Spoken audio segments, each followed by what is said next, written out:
রাজধানীতে চলছে বিএনপি ও আওয়ামী লীগের সমাবেশ ও আলোচনা সভা। বঙ্গবন্ধু এভিনিউয়ে আওয়ামী লীগ এবং নয়াপল্টনের কেন্দ্রীয় কার্যালয়ের সামনে রাজনৈতিক কর্মসূচি শুরু করেছে বিএনপি। এ নিয়ে বিস্তারিত জানাতে আমাদের সাথে যোগ দিচ্ছেন সহকর্মীরা। শুরুতে যাচ্ছি বঙ্গবন্ধু এভিনিউতে, সেখানে আছেন সহকর্মী শাহাদাত স্বপন। স্বপন, বঙ্গবন্ধু এভিনিউতে সিনিয়র নেতারা কারা কারা এসেছেন, এখন সেখানে কি ধরনের কার্যক্রম চলছে?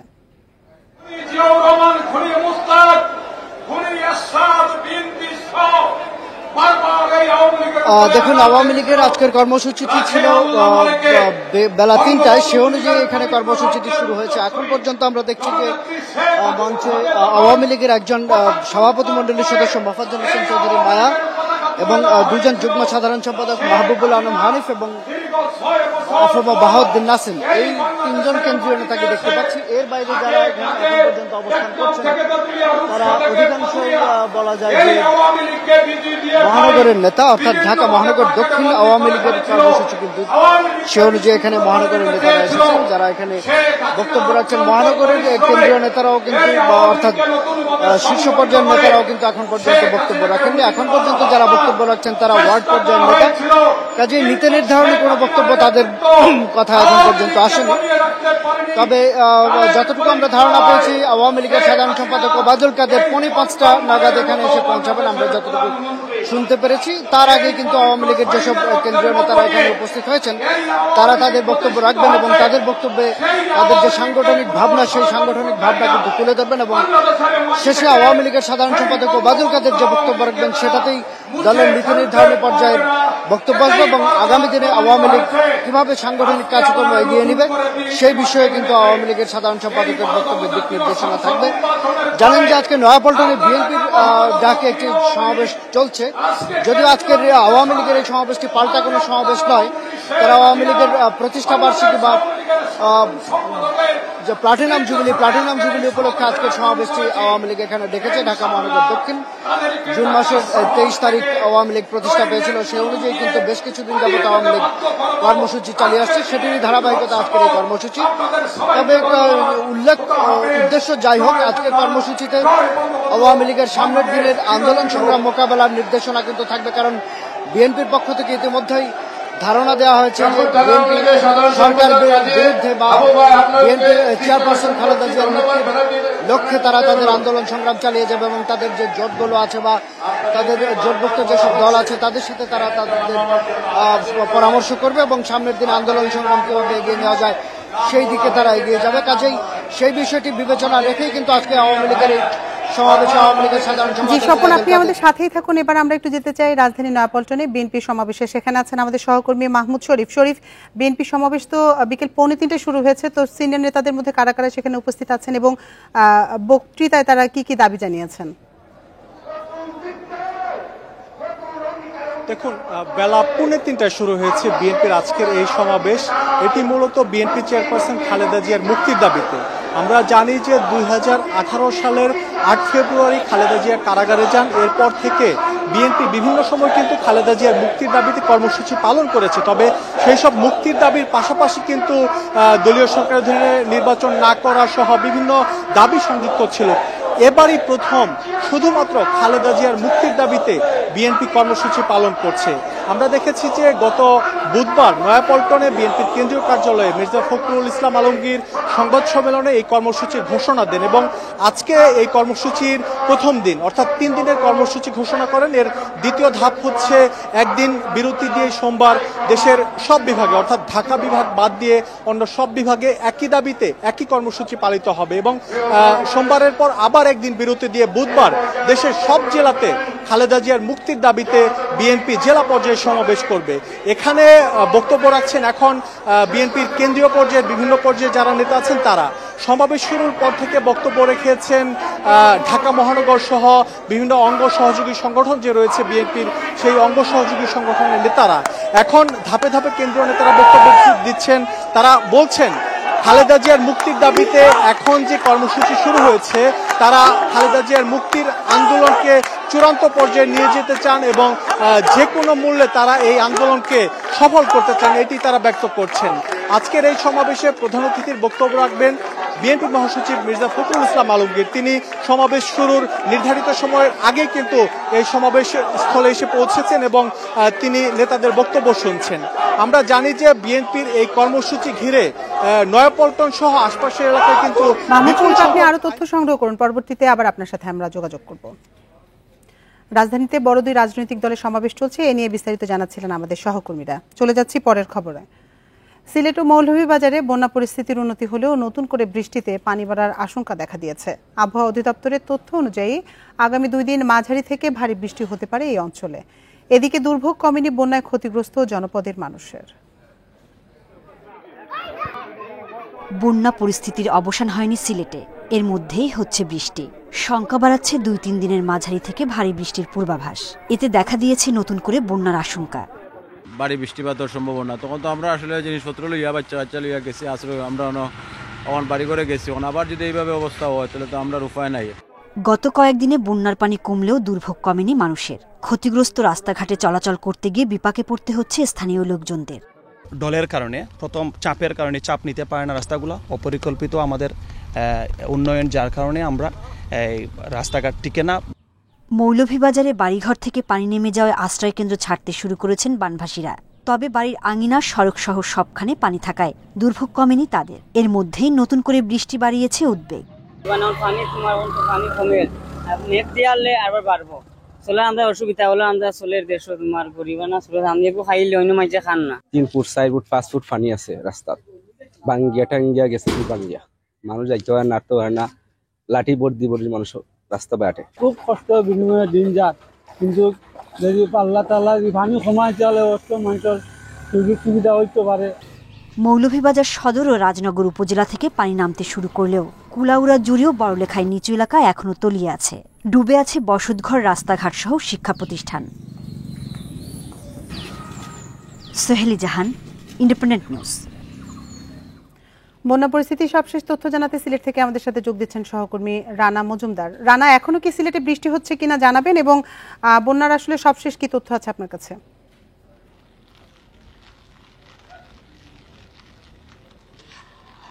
দেখুন, সিলেট আবহাওয়া অফিস থেকে কিন্তু যেই আবহাওয়ার পূর্বাভাস দেওয়া হয়েছিল সেখানেই কিন্তু বলা হয়েছিল যে গতকালকে থেকে সিলেটে 72 ঘন্টায় হালকা, মাঝারি এবং কোনো ক্ষেত্রে ভারী বৃষ্টিপাতের সম্ভাবনা রয়েছে। এবং আমরা কিন্তু সেটিরই প্রতিফলন দেখতে পেয়েছি যে গতকালকে থেকেই মূলত সিলেটে হালকা এবং মাঝারি বৃষ্টিপাত হয়েছে। এবং সিলেট আবহাওয়া অফিস যে তথ্যটি দিয়েছে আমাদেরকে সেটি হলো আজকে ভোর 6টা থেকে বিকেল 3টা পর্যন্ত কিন্তু সিলেটে 6.4 মিলিমিটার বৃষ্টিপাত রেকর্ড করা হয়েছে। তবে আবহাওয়া অফিস যেটি বলছে যে আসলে তারা যে ধরনের পূর্বাভাস কিংবা যে ধরনের পরিস্থিতি আশা করেছিলেন তার থেকেও আসলে যৎসামান্যই বৃষ্টিপাত হয়েছে সিলেটে। এবং আমরাও যেটি দেখতে পেরেছি যে সকাল থেকেই কিন্তু থেমে থেমে গুড়ি গুড়ি বৃষ্টিপাত হচ্ছে সিলেটে। এবং আমি এই মুহূর্তে অবস্থান করছি সিলেটের গোয়াইনঘাট উপজেলায়, এবং জেলা প্রশাসনের কাছ থেকে যে তথ্যটি আমরা পেয়েছিলাম সেটি হলো সিলেটের 13টি উপজেলা থেকেই কিন্তু আস্তে আস্তে পানি নামতে শুরু করেছে এবং ক্রমান্বয়ে কিন্তু বন্যা পরিস্থিতির উন্নতি হচ্ছে। পাশাপাশি এখন যে উপজেলাটিতে অবস্থান করছি জেলা প্রশাসন থেকে সেই তথ্য অনুযায়ী এই উপজেলায় কিন্তু আর কোনো পানিবন্দী মানুষ নেই, পাশাপাশি আশ্রয় কেন্দ্রেও কিন্তু কোনো মানুষ নেই। তবে পানি কমলেও আসলে যেই ভোগান্তিটি আসলে সবচেয়ে বেশি লক্ষ্য করা যাচ্ছে সেটি হলো যে বন্যার কারণে কিন্তু রাস্তাঘাটের ব্যাপক পরিমাণ ক্ষয়ক্ষতি হয়েছে, যেটা কিনা আমরা এখানে এসে দেখতে পেরেছি। পাশাপাশি যারা কৃষক রয়েছেন তাদের কিন্তু যে ফসলগুলো তারা ঘরে তুলে রেখেছিলেন সেগুলোও কিন্তু বানের জলে ভেসে গিয়েছে বলে তারা আমাদেরকে জানিয়েছেন। এর বাইরেও কিন্তু যারা মাছ চাষ করেছিলেন তাদের মাছ কিন্তু আসলে ভেসে গিয়েছে বানের জলে, এমনটি কিন্তু তারা আমাদেরকে জানিয়েছেন।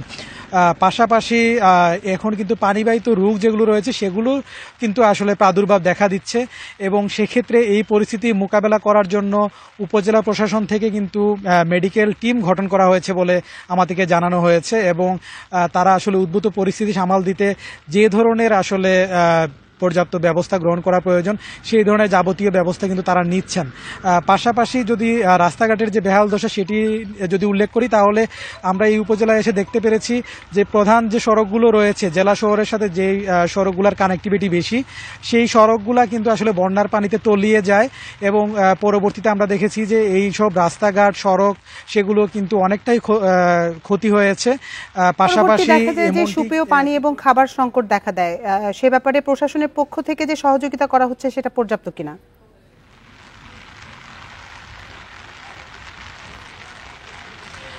দেখুন, আসলে আমরা বন্যায় কিন্তু সিলেটের বিভিন্ন উপজেলায় গিয়েছি এবং দেখতে পেরেছি যে আসলে মানুষজনের মধ্যে কিন্তু পর্যাপ্ত খাদ্য সংকটের অভাব রয়েছে, পাশাপাশি সুপেয় পানিরও কিন্তু অভাব রয়েছে। অনেকের যে নলকূপ ছিল বাড়ির সেই নলকূপগুলো কিন্তু আসলে পানিতে তলিয়ে গেছে।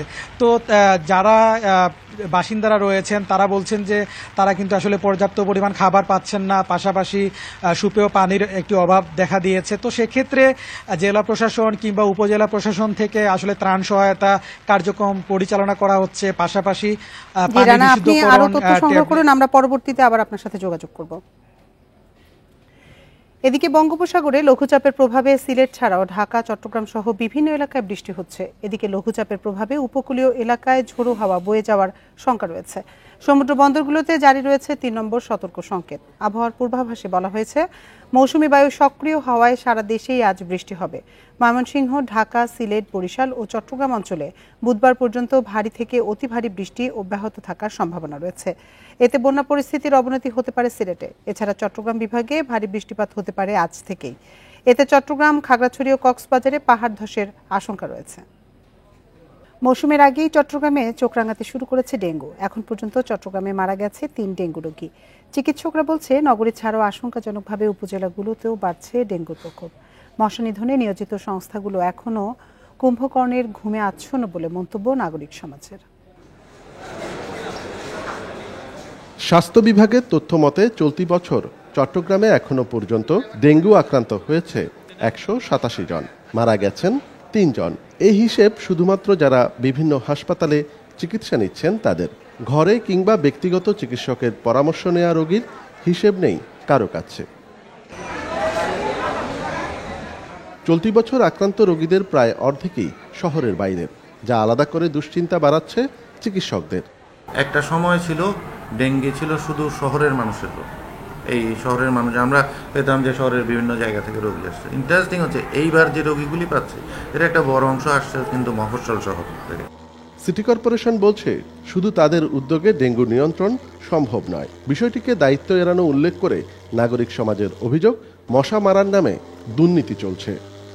ওষুধ ছিটিয়ে এই ডেঙ্গু প্রতিরোধ করা সম্ভব নয়। জনগণের সচেতনতা ছাড়া ডেঙ্গুকে কন্ট্রোলে আনা খুবই দুঃসাধ্য। আমরা লিফলেটিং করছি, মাইকিং করছি, শুধু কিছু ফগার মেশিন দিয়ে ফাঁকা বুলি আওয়াজ করানো ছাড়া ওরা কোনো ওষুধে ব্যবহার করে না। এবং এমন ওষুধ ব্যবহার করেছে শুনেছি যে মশা যে ওষুধ খেয়ে আরও সেই হৃষ্টপুষ্ট হয়, আরও স্বাস্থ্যবান হয়। গত বছর চট্টগ্রামে মোট ডেঙ্গু আক্রান্ত হয়েছিল 14,087 জন, মারা গিয়েছিল রেকর্ড 107 জন। অনুপম শীল, ইন্ডিপেন্ডেন্ট নিউজ, চট্টগ্রাম। দক্ষিণাঞ্চলের বিভিন্ন জেলায় চরমে পৌঁছেছে লোডশেডিং এর ভোগান্তি। তীব্র গরমে একদিকে ব্যাহত হচ্ছে স্বাভাবিক জীবনযাত্রা, অন্যদিকে লোকসান বাড়ছে বিভিন্ন বাণিজ্যিক প্রতিষ্ঠানের। পায়রা তাপবিদ্যুৎ কেন্দ্রের একটি ইউনিট বন্ধ থাকায় ঘাটতি বেড়েছে বলছেন সংশ্লিষ্টরা। ঝালকাঠিতে প্রায় 1 সপ্তাহ ধরে বেড়েছে লোডশেডিং।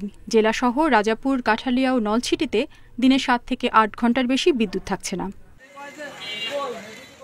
একই ভোগান্তি পটুয়াখালীতেও। কুয়াকাটায় লোডশেডিংয়ের মাত্রা অস্বাভাবিক বেড়েছে বলে দাবি স্থানীয়দের। ভোলায় শহরের চেয়ে গ্রামে ভোগান্তি বেশি। 7-8 থেকে 8 বার বিদ্যুৎ চলে যায়। একবার বিদ্যুৎ গেলে 1 ঘন্টা 1.5 ঘন্টা এইভাবে বিদ্যুৎ আর আসে না। এই লোডশেডিংয়ের কারণে আমাদের বিক্রি কম, প্রচণ্ড গরমে দোকানে বসতে অসুবিধা। বিদ্যুতের ঘাটতির নেতিবাচক প্রভাব পড়েছে পাথরঘাটায় সামুদ্রিক মৎস্য অবতরণ কেন্দ্রেও। বরফ সংকটে কম দামে মাছ বিক্রি করতে বাধ্য হচ্ছেন জেলেরা। বর্তমানে আপনার 24 ঘন্টার ভিতরে সর্বোচ্চ 6 ঘন্টা বিদ্যুৎ পাওয়া যায় বর্তমানে। তো আমাদের সলিড বরফ বানাইতে, একাজ বরফ বানাইতে সর্বনিম্ন 18 ঘন্টা বিদ্যুৎ লাগে। আমাকে একটা মোটরের দাম 3 লাখ 4 লাখ টাকা মোটর। এই যে আমরা হঠাৎ করে ভোল্টেজের কারণে ধাম করে বন্ধ হয়ে যায়। ওই কারণে আপনার মেশিনের সমস্যা হয়, মোটরের সমস্যা হয়। পাথরঘাটা পিক আওয়ারের ডিমান্ড 11.5 মেগাওয়াট, আমি পিক আওয়ারে পাচ্ছি 5 মেগাওয়াট, মানে অর্ধেকেরও কম। এটার সমাধান, প্রাথমিক সমাধান হচ্ছে এই ইউনিটগুলো যদি চালু হয়ে যায় তাহলে পূর্বের অবস্থা ফিরে আসবে। নিয়মিত রক্ষণাবেক্ষণের জন্য পায়রা তাপবিদ্যুৎ কেন্দ্রের একটি ইউনিট বন্ধ থাকায় বেড়েছে বিদ্যুৎ ঘাটতি। তবে সপ্তাহখানেকের মধ্যেই ইউনিটটি চালু করে পরিস্থিতি স্বাভাবিক করার আশা সংশ্লিষ্টদের। প্রত্যেকটা ইকুইপমেন্টের তো আপনার শিডিউল মেনটেন্স একটা মেনটেন্স লাগে সবসময়। 2টা ইউনিট যেখানে চলতে খোলা সেখানে 1টা ইউনিট চলতো, তো এখন 2টা ইউনিট চলে আসবে আপনার 4 তারিখের ভিতরে, মানে আরেকটা ইউনিট চলে আসবে 4 তারিখে। লোডশেডিং পরিস্থিতি দ্রুত উন্নয়ন না হলে ভোগান্তি ও অর্থনৈতিক ক্ষতি বাড়ার শঙ্কা ভুক্তভোগীদের। রেশমি নন্দী, ইন্ডিপেন্ডেন্ট নিউজ। চাঁপাইনবাবগঞ্জে আওয়ামী লীগ নেতা ও জেলা পরিষদ সদস্য আব্দুস সালাম সহ 2 জনকে হত্যার ঘটনায় 2 আসামিকে গ্রেপ্তার করেছে পুলিশ। এর আগে শুক্রবার রাতে সালামের স্ত্রী ফেরদৌসী বেগম বাদী হয়ে মামলা দায়ের করেন। পুলিশ জানিয়েছে মামলায় 52 জনের নাম উল্লেখ সহ অজ্ঞাত আরও 20 থেকে 25 জনকে আসামি করা হয়েছে। মামলায় অন্যতম আসামি করা হয়েছে বিএনপি নেতা ও নয়ালাভাঙ্গা ইউপির সাবেক চেয়ারম্যান আশরাফুল হককে। মামলা দায়েরের পরপরই 2 আসামিকে গ্রেপ্তার করে পুলিশ, তবে তাদের নাম পরিচয় জানা যায়নি। বৃহস্পতিবার রাতে শিবগঞ্জের রানীহাটি কলেজ মোড় এলাকায় ককটেল বিস্ফোরণ ও গুলিতে নিহত হন আব্দুস সালাম ও তার সহযোগী মতিন আলী। নিহত আব্দুস সালামের বিরুদ্ধে হত্যাসহ বেশ কিছু মামলা রয়েছে।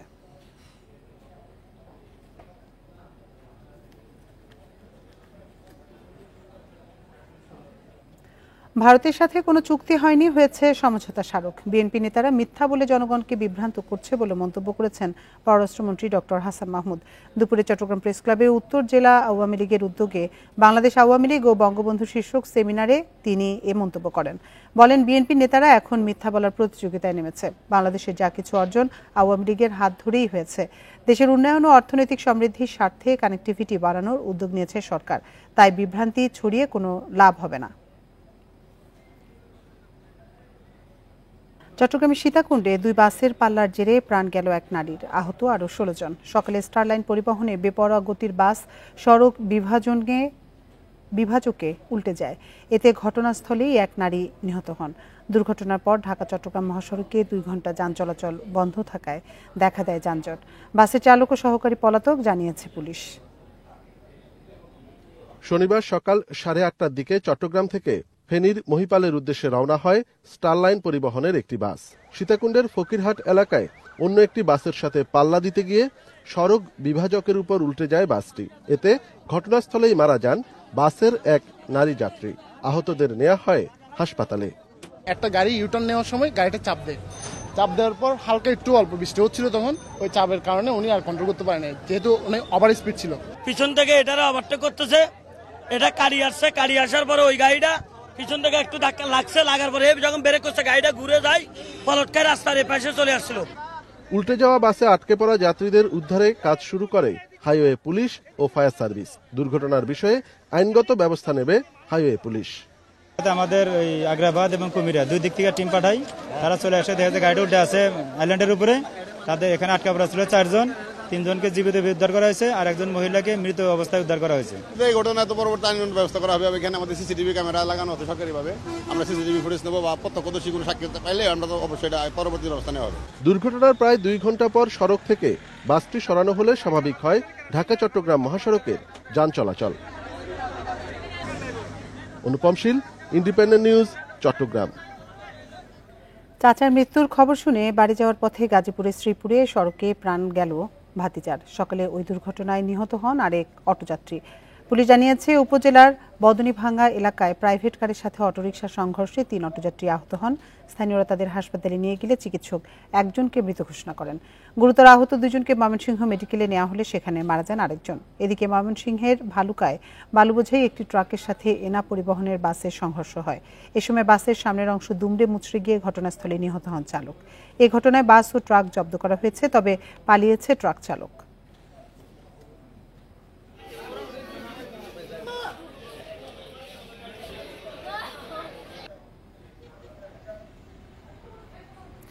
নাটোরে বয়স্ক বিধবা ও গর্ভবতী ভাতা কার্ড বিতরণে অনিয়মের অভিযোগ উঠেছে। সরকারের এসব সুবিধা পাওয়ার যোগ্যদের বাদ দিয়ে টাকার বিনিময়ে সচ্ছল ব্যক্তি ও স্বজনদের তালিকাভুক্ত করছেন জনপ্রতিনিধিরা।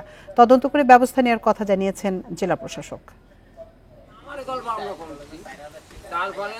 সামাজিক নিরাপত্তা কর্মসূচির অধীনে দরিদ্রদের জন্য বয়স্ক, বিধবা ও গর্ভবতী ভাতা দিয়ে আসছে সরকার। এসব কর্মসূচির সুবিধাভোগীদের তালিকাভুক্ত করার দায়িত্ব দেওয়া হয় ইউনিয়ন পরিষদ চেয়ারম্যান ও সদস্যদের। তবে এই তালিকায় যোগ্যদের জায়গা না হলেও স্বজনপ্রীতির কারণে সুবিধা পাচ্ছে সচ্ছল অনেকেই। এছাড়া অর্থের বিনিময়েও অনেককে তালিকাভুক্ত করার অভিযোগ রয়েছে ইউপি চেয়ারম্যান ও সদস্যদের বিরুদ্ধে। যারা বয়স কম তারা ভাতা পাচ্ছে, আর আমি মেম্বারের কাছে, চেয়ারম্যানের কাছে গেছি, ওরা কেউ আমাকে এলো করেনি।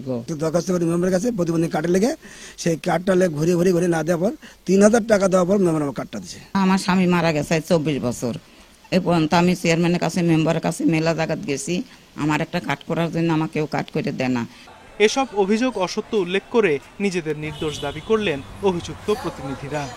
যতগুলো সুযোগ সুবিধা আছে আমরা এগুলো যাচাই বাছাই করে, মেম্বার আছে এবং গ্রামের গণ্যমান্য ব্যক্তিবর্গ আছে, তাদের পরামর্শ করে আমরা এগুলো যাচাই বাছাই করে এগুলো পাঠিয়ে দিই সমাজসেবা অধিদপ্তরে। যারা পাওয়ার মতন উপযুক্ত মানুষ, আমরা চেষ্টা করি তাদেরকেই এই ভাতার কার্ড যাতে করে তারা পায় সে ব্যবস্থাগুলো আমরা করে থাকি। তবে সরকারি ভাতা বিতরণে অনিয়মের অভিযোগ পেলে ব্যবস্থা নেওয়ার কথা জানিয়েছে জেলা প্রশাসক। কিছু অসাধু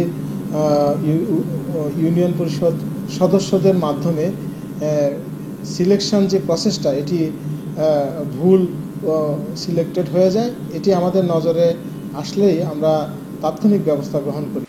বয়স্ক, প্রতিবন্ধী ও হতদরিদ্রদের সঠিক তালিকা করে সরকারি এসব উদ্যোগ বাস্তবায়নের দাবি ভুক্তভোগীদের।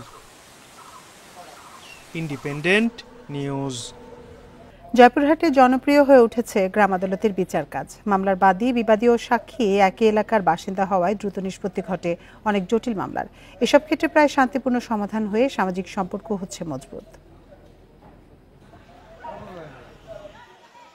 জয়পুরহাট জেলার ইউনিয়ন ও পৌরসভা মিলে 37টি গ্রাম আদালত। জমি জমা সংক্রান্ত বিরোধ, পারিবারিক কলহ, ঋণ দেনা সহ নানা অভিযোগ নিয়ে বিচার পরিচালিত হয় গ্রাম আদালতে।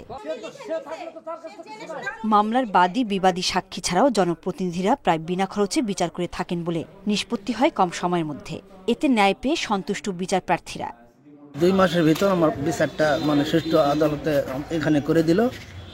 আদালতে গেলে হয়তো আরো একটু বেশি সময় লাগতো। জমি জমা সংক্রান্ত বিষয়ে অনেক দিন ধরে দুজনের মধ্যে অনেক কেওয়াস চলতেছিল, বছরের পর বছর ধরে, কিন্তু আজকে আমরা গ্রাম্য আদালতে এসে একটা সুন্দর সুষ্ঠু বিচার পেলাম। প্রতি মাসে 50 থেকে 75% মামলা নিষ্পত্তি হয়। বাকি মামলাগুলো জটিল হওয়ায় উভয় পক্ষকে উচ্চ আদালতে যাওয়ার পরামর্শ দেন চেয়ারম্যানরা। গ্রাম আদালতের যারা বিচারক তারা আসলে কখনোই কোনো প্রশিক্ষণ পায় না। আমাদের এই টেবিলে বসে যতটুকু গ্রাম আদালত যে আইন আছে, এই আইনটি আসলে পড়ার মাধ্যমে আমাদের শুধু সেই বিচার কার্যগুলো পরিচালনা করতে হয়। গ্রাম আদালতকে আরো শক্তিশালী ও কার্যকর করতে সরকারি পদক্ষেপের কথা জানালেন এই কর্মকর্তা।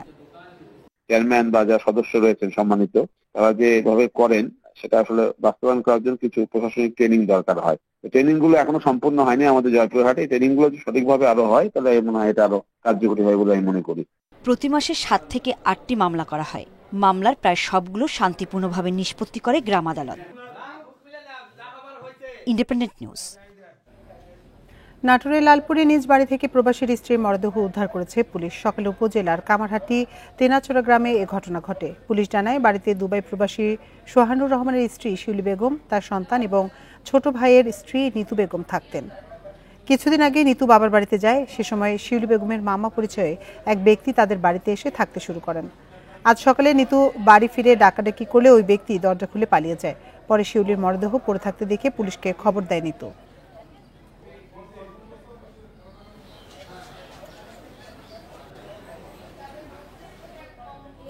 ফরিদপুরে ভাঙ্গায় তরুণীকে ধর্ষণ ও হত্যার ঘটনায় মামলা হয়েছে। সকালে অজ্ঞাতদের আসামি করে মামলা করেন নিহতের মা। তবে এখনো কেউ গ্রেপ্তার হয়নি। দ্রুত আসামিদের আইনের আওতায় আনার দাবি জানিয়েছেন স্বজন এলাকাবাসী। এদিকে দুপুরে ঘটনাস্থল পরিদর্শন করেছেন পুলিশ সুপার মোর্শেদ আলম। এ সময় জড়িতদের দ্রুত গ্রেপ্তারের আশ্বাস দেন তিনি। শুক্রবার পুকুরে গোসলে গিয়ে নিখোঁজ হয় ওই তরুণী। সন্ধ্যায় পাটক্ষেত থেকে তার মরদেহ উদ্ধার করে পুলিশ।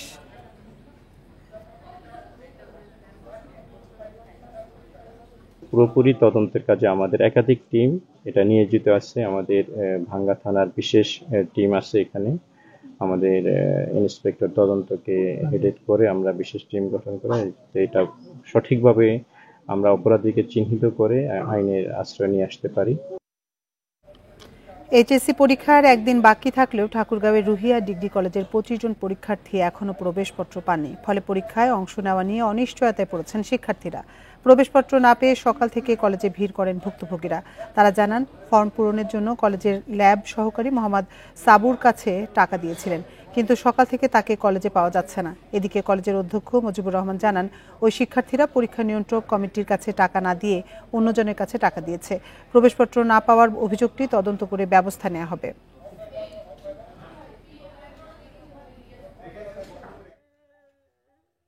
কলেজের স্টাফ সবাই ল্যাবে ওর ডাকে টাকা নিয়েছিল আমার কাছে 2700 টাকা। সে বলছে ফর্ম ফিল আপ করে দিবা।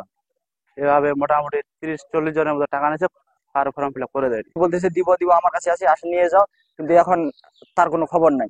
কোথায় আছে আমরা কিছু বলতে পারছি। আমরা এখন ফর্ম ফিল আপ হয়েছে না হয়নি, পরীক্ষা দিতে পারবো কি পারবো না, এটার জন্য অভিযোগ জানাতে আছে। আমাদের ফর্ম ফিল আপ কমিটির কাছে যে কয়েকজন নির্ধারিত ফি দিয়ে ফর্ম ফিল আপ করেছে তাদের সবারই এডমিট এসেছে। এখন ফর্ম ফিল আপ কমিটির বাইরে কে বা কারা কোনো স্টুডেন্ট কার কাছে ফর্ম ফিল আপ করছে এটা অবশ্য কলেজ কর্তৃপক্ষ জানে না। আর বাচ্চাগুলো যদি অভিযোগ করে সেক্ষেত্রে আমি একটা তদন্ত টিম গঠন করে ওর বিরুদ্ধে আমরা ব্যবস্থা নিব। জাতীয় রাজস্ব বোর্ড এনবিআর এর নতুন আদেশে অতিরিক্ত শুল্কায়নের কারণে বেনাপোল বন্দরে মাছ, ফল ও সবজি সহ প্রায় 1/2 শতাধিক ট্রাক পচনশীল পণ্য নিয়ে আটকা পড়েছে। Benapole land port importers and exporters অ্যাসোসিয়েশনের সভাপতি আলী হোসেন জানান, রাজস্ব বোর্ডের সুপারিশ অনুযায়ী 6 ও 8 চাকার ট্রাকে 18 থেকে 23 টন পণ্য আমদানির সিদ্ধান্ত কার্যকর হয়েছে বৃহস্পতিবার থেকে। নতুন নিয়মে লোকসান হচ্ছে দাবি করে 3 দিন ধরে পণ্য খালাস বন্ধ রেখেছে আমদানিকারকরা। এতে বন্দরে আটকা পড়েছে পচনশীল পণ্যবাহী অন্তত 1/2 ট্রাক। কাস্টমসের নতুন নির্দেশনা পুনর্বিবেচনা না করা হলে আমদানি রপ্তানি বন্ধের হুমকি ব্যবসায়ীদের।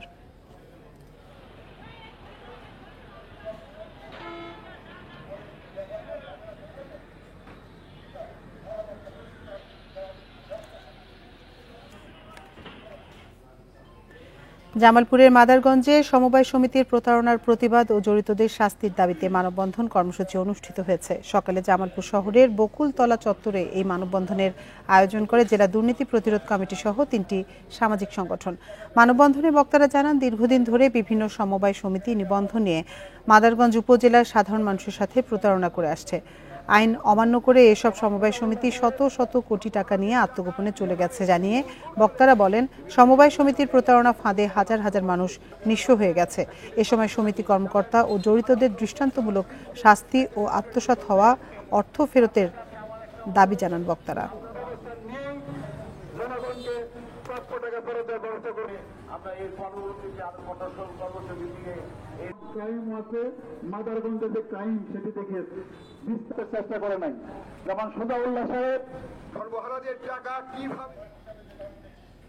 আর এই ছিল সমগ্র বাংলাদেশের আজকের আয়োজনে। ইন্ডিপেন্ডেন্ট টেলিভিশনের সব খবরে বিস্তারিত জানতে চোখ রাখুন ফেসবুক, ইউটিউব এবং এক্সে।